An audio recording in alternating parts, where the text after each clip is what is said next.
شخصی که پدر و مادرش رو خبر نمیگیره رحمی برای دوست میگیره همه پدر و مادرش خبر نمیگیرد. همه درس همه دینه گذشت. از جمله همین اکرام پدر و مادر اما خبر گرفتن پدر و مادر است.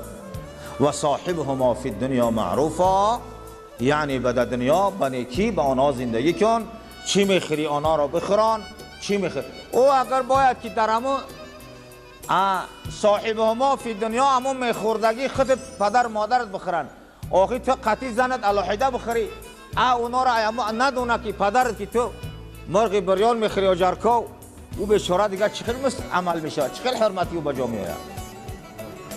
تو قطعی زن در روز آشی بروغانی باز زغیر دم بندازی و فانتا بخوری و بیچاره همجا یا خونه خواب باید بگوی پخانه بریم یا افتن دیگه مرتب خبر بگیری انا مسلمان، انا مسلمان.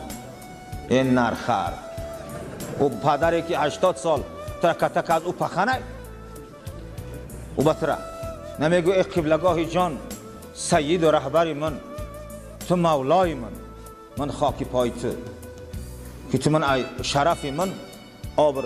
یک مسئله اخیرونی برای پدر بگم، برای پسر بگم. بزرگی پدر از بزرگی پسر است، بزرگی پسر از بزرگی پدر است.